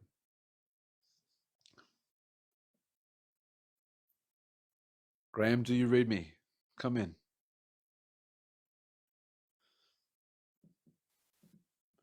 Graham, what's up? Can you hear me? Hello, hello, testing. Do you hear me, Graham? I think he might have accidentally joined. He might have sat on his phone or something. Never mind. Graham, if you can hear me, we love you. I'm just going to disconnect you though, just so you know. I hope he's all right. It sounds like he's making a cup of tea or something. Probably having a good time. Look, no one in the guest request queue at the moment, which is totally cool. Jump up if you would like. I don't usually have this background up, but I really would love to cover it a little more often if possible. Blackbeard says every day Daniel sneaks in some Sam Harris agenda about Islam. It's not Sam Harris's agenda. It's my opinion on Islam. I don't think Islam is true. I see no good reason to think that it is. If Sam Harris also lacks belief in Islam, well, we share that. But I'm not a mouthpiece for Sam Harris. Beanie, can you hear me? Or Beansy? Yes, hi. Hey, it's good to have you, mate. I hope you're well. Is there any prompts you want to start with in particular, or you want to start somewhere else? No, I'm just curious how you would respond to the fine-tuning argument. Oh, sure. I'm not really doing a religion debate live tonight, to be fair. I'm doing more of a, homophobia deconstruction. Alright. Is I there mean, a prompt? I don't think, I wouldn't say it's wrong, like totally wrong per se to be non-straight, because I think it's just like sin basically, and it's going to be forgiven. Interesting. Okay. So we shouldn't worry about it then. Sorry. So you don't think we should worry about it then? Wait, okay, repeat that. Sorry. So you don't think that we should really worry about if we're straight or not? Yeah, I guess. Awesome. Based answer. Good job, mate. Alright. Oh, okay, cool. Take care. All the best. There is someone else in here. Awesome. Bevy Wevy Woo. That's a familiar username. I think. Bevy, can you hear me? Hey Dan, yeah, I can hear you, mate. Awesome. How are you? Good. Your username is familiar. You've been in here a bit, right? Yes, I have, and I've watched Captain's Lives as well. I was in there just the other day, actually. Oh, awesome. He's a legend. He's so good. Yeah, I absolutely love watching him. Yeah, the only thing I think that I've got that I can really comment on here, Rob, I'm an atheist, by the way, not religious. I'm also gay, and I don't know if I would say other people should necessarily be offended by Pride events themselves, I find them to be a little bit, I guess, offensive, and sometimes, due to the content that can be displayed in them, a little bit repulsive. So not to your taste. I guess so. Sure. Can you give an example of what happens there that's not to your taste? So basically, the way that I see like Pride, like Mardi Gras, right? It's just like a glorified sex show. Okay. Can you give me a reason why you think there are other events? Of course, there are other events, but like it's the way that it's the way that the gay guys tend to dress and act, and then there's just a lot of sex going on. Okay. So Yeah. do you think that look, I don't necessarily think that people should be able to have sex in public. I think, we've got public decency laws for a pretty good reason. Yeah. But that's not really what Pride is for, right? No. That's not really what Mardi Gras is about. It's about like a celebration of not being oppressed. Right? Yeah. Yeah. So, like, would you say that, if someone were to have sex at a footy game, do you think that means there's something wrong with going to footy games?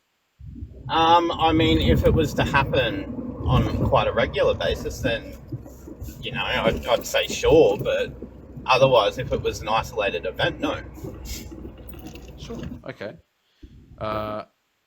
So if it did happen more often at a footy game, do you think that would mean that it's not okay to have footy games? I mean, if it was happening quite often at a footy game, I'd say maybe cancel that, or if we can't, that's if we can't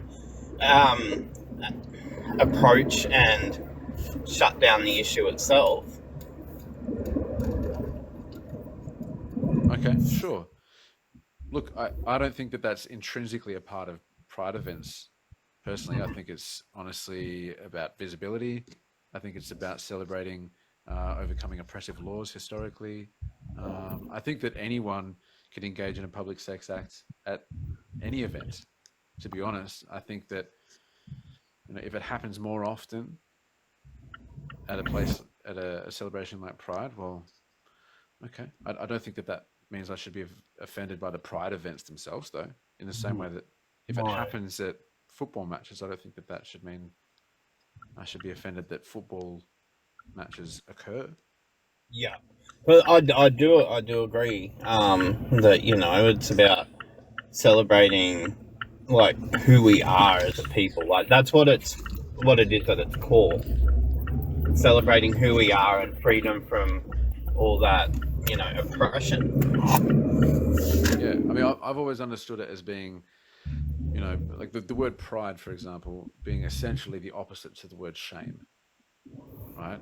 I mean, so many people in the community have experienced nothing but shame and guilt tripping for so long that to come out and be able to express and feel the opposite of shame in a public space is, it's a huge transitional moment for these people, right? Like it's all about no longer letting other people's opinions of you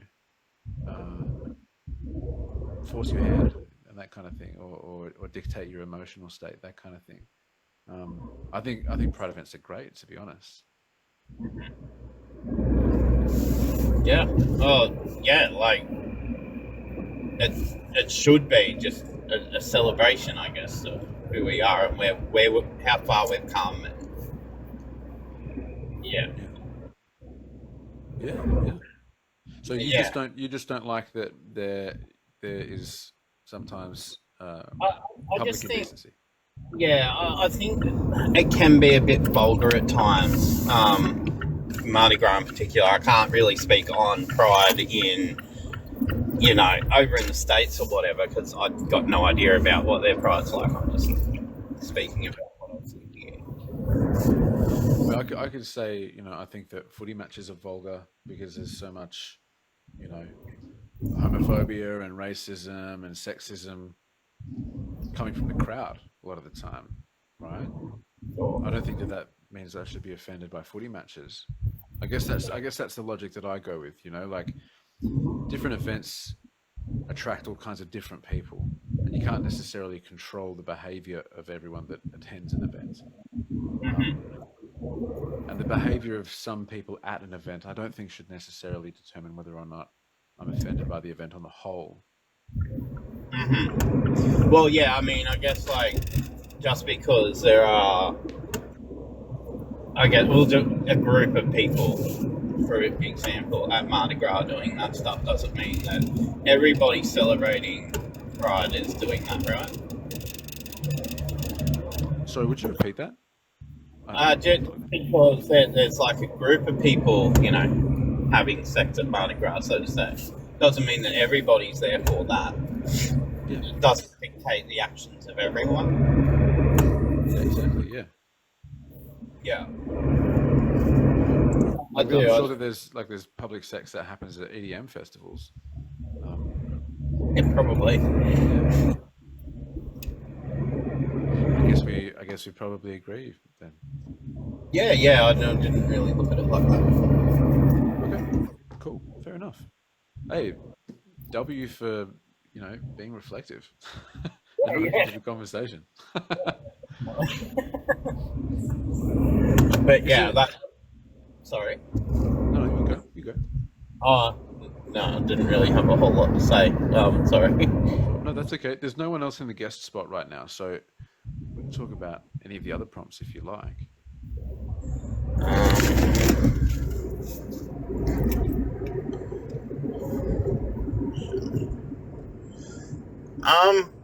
I don't know if I can really disagree with those other ones. I guess I think it's a good idea to actually teach about different the various orientations in school, right? Because at the end of the day,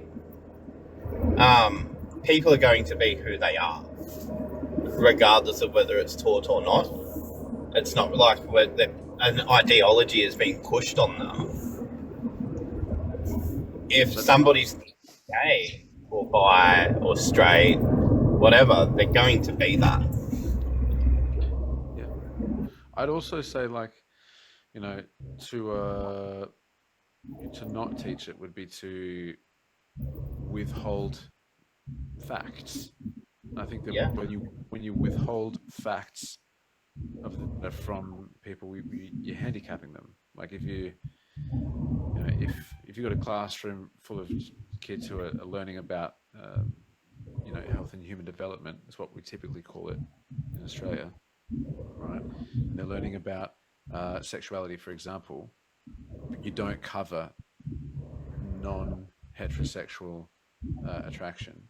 Well, you're leaving out, in any class, you're leaving out, one or two kids. Across a school cohort, you could be leaving out, a couple of dozen kids, or even more, depending on how big the school is. So you've got this group of kids who's completely ignored when they exist just as much in reality as all of the other kids. It'd be kind of like, teaching Australian history without mentioning the Indigenous people. Yeah, sure. Indigenous people don't necessarily make up that much of a contingent in most schools these days, but to not teach that fact of our cultural identity just seems kind of silly to me. Yeah. Well, I guess, and in doing so, it would, there's that, they're being excluded, and I feel like it could even teach that, it's not normal or something's wrong with them. It kind of, that's the message that I grew up feeling, right? That I gotten was that who I am isn't normal and it needed to be changed. And I would say that, to harken, I don't know if you were here when McGraw was in here, but so harken back to the conversation we were having, I'd say that, across the population, it's not the norm. It's not normal. Sure. Right? But that doesn't mean that there's anything wrong with it. Yeah, there's a lot more heterosexual people than homosexual people, I get that. Yeah, exactly. And there's nothing, there's nothing wrong with having red hair, being left-handed, having blue eyes. None of these things are the norm if you take the entire population into account. But obviously, there's nothing wrong with any of these things. So something not being the norm has got not really anything to do with whether or not it's like moral or anything like that. I guess that was kind of what I was getting at. It was not, yeah. Yeah. I don't know, but I agree, man. I think that the way that it used to be taught, at least when I was going through high school, was that it was not really like okay, because not only was it not really covered, but also nothing was generally done about the homophobic language used in classrooms and out in the yard. You know, like most teachers would just kind of turn a blind eye to it. Not all, obviously. Lots of absent P slurs back then, and it was just okay to call your friends that. Yeah. Or not even just anyone, really. Yeah, but to use it as an insult, right? Like, imagine if people started using, you know, well, like having blue eyes as an insult, and not just jokingly, but literally, were like when you pulled them up on their anti-blue-eyed rhetoric, they were like, "Oh yeah, I know, but it's just like it's not normal, is it? Like, can they just keep their eyes shut so I don't have to look at it? It's just most of us have got brown eyes. Can we just have what's normal, please? It's the Yeah. same thing." Yeah, and you know that is kind of how I grew up for some time anyway, until I was about 16. You know, I felt like, well, actually, no, it did go on after that, when I was more involved in the church. But you know, like it was like that was something about me that was wrong, and it needed to be changed. Like, it's not what I guess was accepted, and yeah, it just wasn't the right thing. I guess it wasn't who I was meant to be, or you know, I was meant to, you know, get married and have a wife and have children, not be with a guy. Right. And it's not like it's not like that message is just coming from, you know, the lack of coverage in a classroom. It's also coming from the abundance of homophobic rhetoric out in the schoolyard and out in, you know, broader society, even in media, right? Thankfully, I think it's a lot better now than it used to be in the media. But it certainly wasn't necessarily not a problem back when you and I were in school, right? Like it still existed. Mm-hmm. Yeah. Well, look, Yeah, I'm glad it has gotten a lot better. I think there's a little way to go. I agree. We do have a way to go. As someone who is gay, what do you think? Yeah, I do still think that we got a bit of. Pardon? Oh shit! Hold on, sorry. No worries. Sorry, I just realised I've just pulled up out the front of my house, and I connected to the Wi-Fi, so it was like getting a bit choppy. Oh, I didn't realize you'd been driving. I'm not allowed to have people up who are driving, to be honest. I had my phone down. I've just been chatting. Yeah. I'm kind of glad I didn't know, because I would have had to have dropped you, to be fair. But that's cool. Oh right, sorry. Sorry. Good now. You're not driving anymore, so it's whatever. I didn't clue in on that, so never mind. As someone who is gay and who still recognizes that there is some way to go in acceptance across the board, what would you say is maybe the biggest barrier we're yet to overcome? What is it that is most in our way so far? At the moment as a society, in your opinion? As a society, gosh, you know what?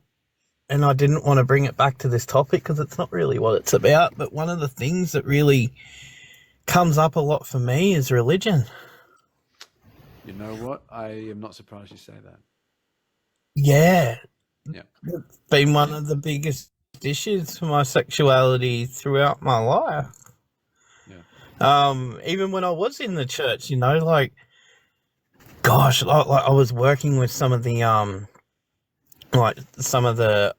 older members in the church, and you know, there was even the possibility of like conversion therapy coming up, and yeah, it's really, yeah, that there's a lot of, I guess, voice that comes from religion, and religion, I guess, is even, it can be a big part in politics, right? Like politics Huge. here, like for so long, it wasn't legal for same-sex couples to get married, and To I even feel like exist religion publicly. kind of played a very heavy part in that. Absolutely, yes. Or we could look at the theocracies Hmm. in place around the world right now. And typically, theocracies Yeah. do not allow uh, homosexuality or anything other than heterosexuality, I should say, um, on pain of criminalization. Right? That's just not. Yeah. That just doesn't happen in secular nations anymore, right? Hmm. I would tend to agree. To be honest, is that religion is probably the biggest fly in the ointment at the moment. I Hmm. tend to agree. Well, there are some places in the world where, if I was there and they knew who I was, I would be unalived. Exactly. That's still very much a thing today. Um, It absolutely is. Yes. yeah, and like, there are some churches, I've seen them in my area, that are kind of coming around to it a bit more, and I've seen stuff written on like their boards out the front about how love is love, like they celebrate Pride with us. And I think that's really progressive, and I think that's really awesome to see. But churches like that are very far and few between. Like, there's so many more that are just like, no, it's against God, it's against the Bible. You need to change. You're gonna burn in hell. Unnatural. Yeah, yeah, it's unnatural. Yeah, it doesn't happen in nature at all. Except for everywhere. Yeah. Yes, I agree. It's interesting, isn't it? I think that the next kind of we're only a couple of decades into the information age, that we're only a couple of decades into having the internet in everyone's uh, pocket, right? We have such very so much more information. Sorry, I should say, so much more Mm. information, so much more accessible to so many more of us. And I think that information really is what gets the ball rolling and then keeps the momentum going. And I think that as people just keep talking about it, and as fact finds its way to the forefront of conversation, I think that more and more progress will be made. Honestly, I'm hopeful. I hope so. I really am. I don't think that it's ever been the case that we've been able to, uh, see what is considered normal or okay in so many other groups around the globe. But now that we have all of this awareness that we didn't used to have, I think that people's preconceptions and prejudices, I think that they'll slowly melt away. I don't think it's going to happen within the next couple of generations. I think it'll take a few. But I think that homophobia or resistance to any of these prompts here, I think it will become the norm to not take issue with any of this stuff. Mm. I think it will. I think it will. Yeah, well, at the end of the day, we are all people, and I really, I guess we all bleed the same, and uh, I tend to try and take the approach where I don't judge anybody by who they are, more by their actions. And I feel like a world like that would be a lot better. Judging someone on the content of their character would be a game changer for a lot of people, wouldn't it? Mm-hmm. Yeah, where there's no racism, no homophobia, no prejudice like that at all. I think it would be a much better world. It's gonna be tricky, but But I think we can manage. We can at least yeah, make it the norm. yeah. Well, I think there's only one. I'm going to call him a person that can do that, and I don't really believe he exists. So Right, so it comes down to us. It comes down to us having yeah. conversations like this in front of an audience, getting people involved. That's I agree. No one's going to do it for us. Bev, it's been a total pleasure talking to you. Thank you so much, man. Honestly, I'm so glad that you've found so much value in being part of this community for so long too. Like, I love that. So thank you so much, man. There is someone else in the queue who worries. who might come up because they want to disagree with me. So are you cool with me swapping you out? Yeah, mate, it's not a problem at all. Awesome. Thank you so much for having me. Absolutely love listening to your conversations. You're such a humble guy too. Just so cool to listen to. Man, I'm just out here doing my best. I'm nothing special. I'm very fortunate to have as much attention on me as I have. To be honest, I'm just grateful for your time and attention, man. Thank you. Yeah, it's not a problem. You have a good one. I'll hang around. Legend. Take care. You too. You know what to do, people. Let's get some love in the chat for Bev. Lovely dude. Thanks so much for being here, mate. All right, we've got Lena. Come in, Lena. Do you read me? Oh my gosh, thank you so much for letting me come on. I've been watching a few of your lives and I found it quite interesting. Okay. Just hearing your take on I haven't really heard your story properly though, because I know you have other people on that ask questions, and then I was on a live that you had recently. There was another Christian girl that was on here, and she was like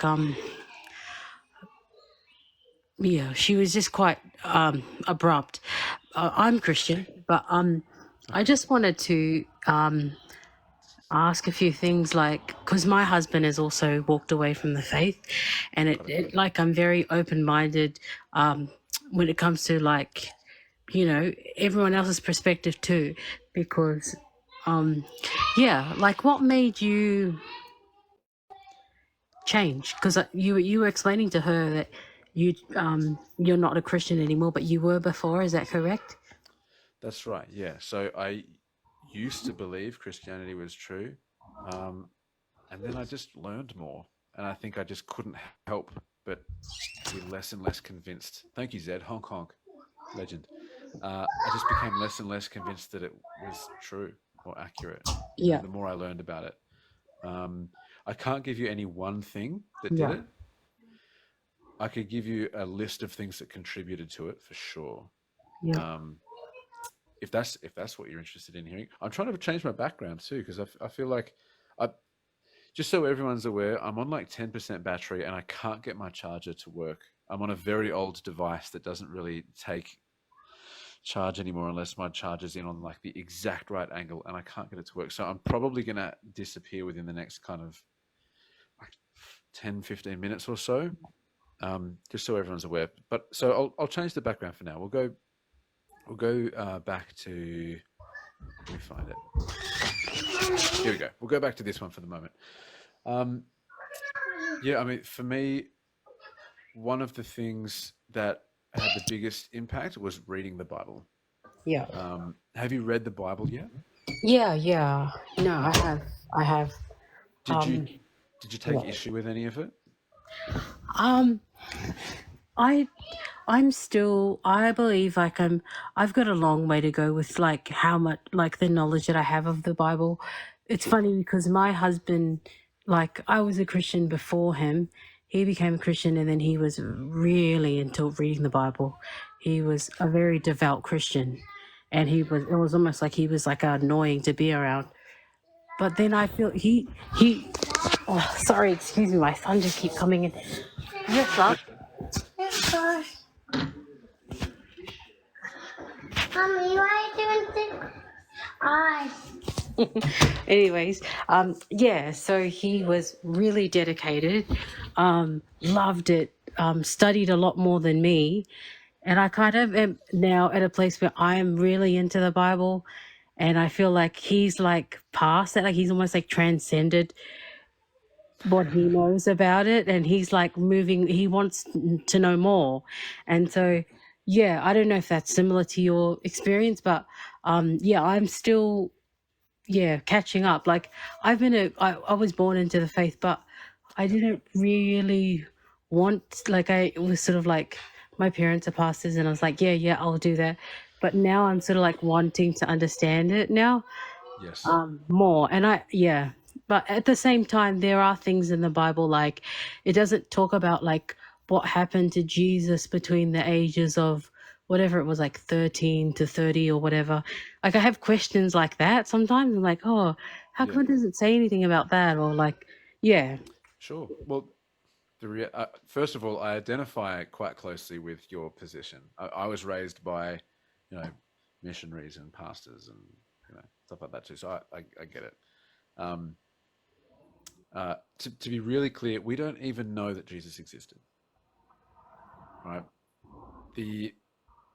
The most contemporaneous account that we have of Jesus, which is to say, the accounts that were written closest to the time that he allegedly existed, were written decades after he allegedly existed by people who were not eyewitnesses, right? And not only do these claims, they surfaced, if we're being generous, they were written decades later. There's more evidence coming to light now that makes it seem even less likely that they were even written that soon after he allegedly existed, to be fair. So it's still very much up for debate.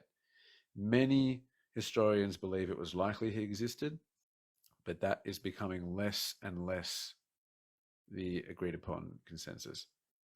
Yeah. The tales about him, think about it like this. If someone claimed to you that someone was a historical figure, is there any particular reason for you to not believe them? No. Right. However, if included in that claim there were miracles or magic powers or superpowers attributed to that individual, would you say that it's still as believable of a story? No. Right. So if we can recognize, and this is actually a pretty important thing to consider if you are still a Christian. If you can recognize that you don't really struggle to believe that lots of other historical figures existed, because there's nothing hard to believe about a human existing. We know that humans exist and have existed for a long time.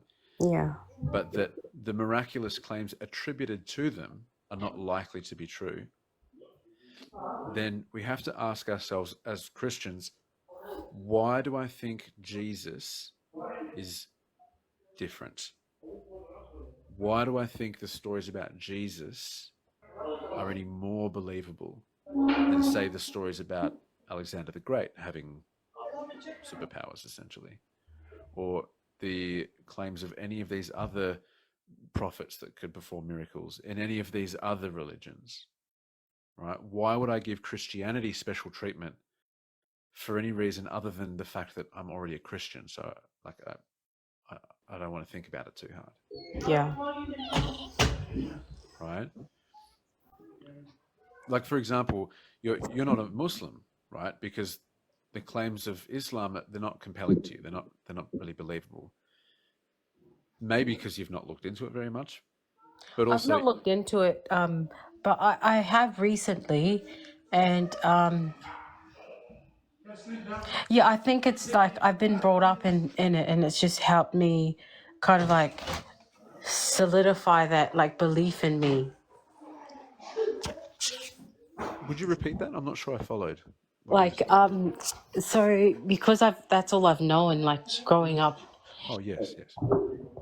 like and it sort of contributed to why I believe it so much, like. Yes. In the same sense that, the vast majority But of also, like, Muslims. I believe that there have been miracles like that have happened in my life because of Jesus. Sure, I understand that.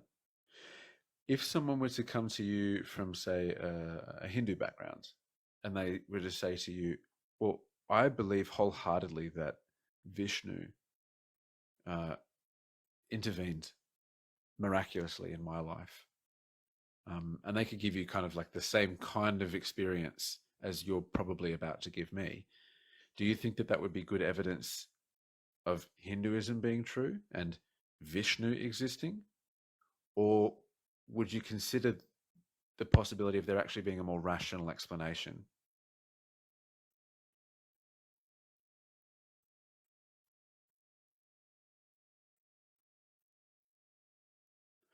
Lena, I'm not sure if you can hear me, but your microphone's turned off.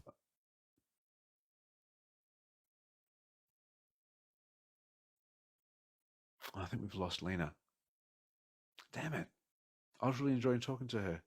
Lena, if you can hear me, your microphone's turned off. You'll have to turn it back on. You've got to touch your square and then tap on the little microphone icon to turn the microphone back on, if you can hear me.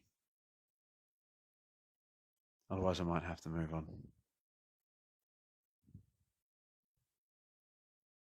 Damn it. This is like my favorite kind of conversation, when Christians come in here and they're sincerely interested in the conversation. It's so hard to find them when they're sincerely interested. So Lena, if you can hear me, it was lovely to have you. I'll remove you because I've got to move on. Honestly, my phone's about to die anyway, to be fair. But all the best, Lena. I hope she's okay. Another time, Lena, perhaps. Cool. Anyway, Matthew in the house. I hope you're well, man. I'm literally just about to call it. I've got like 0 battery left. I got to go, but whether I cut it or not, it's about to cut itself. So, thank you so much, everyone, for being here. Like as always, you've made my day. It's been so good to have so many people in here. Thank you for double tapping. Thank you for gifting. Landstrider, tell me about it. It's killing me. Or at the very least, I need to get a microphone that will work on my new phone, so I can keep doing it on there. It's got a way better camera too. I really need to sort that out. Yeah, thank you so much to everyone who's gifted, anyone who's followed, anyone who's joined the team, anyone who's shared, anyone who's participated in the conversation, the chat. Thank you so much, honestly. Doing great, handling. Yeah, love that. Those of you in here right now who, if you're not following Matthew, make sure you do, because he's about to go live in a bit. You don't want to miss that. Yeah, to those of you who subscribed, I don't know if anyone did today. If anyone did, I missed it. But thank you so much for your subscription support. I really appreciate that. And to anyone who wants to support me, the link in my bio is the best place to go. That's my PayPal. I get 100% of what you donate through PayPal, as opposed to getting like 40% of what you donate through TikTok.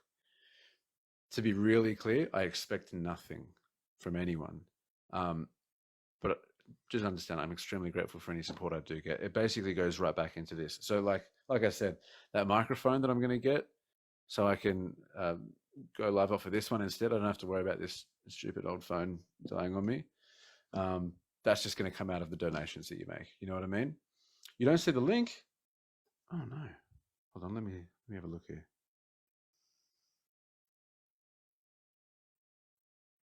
It should be just underneath my bio. It's there for me. If it's not there for you, I'm not sure what to do about that, to be honest. Like I mentioned a bit earlier, I am working on a Patreon too, which would probably be the easiest way to support me by the time I get that up and running.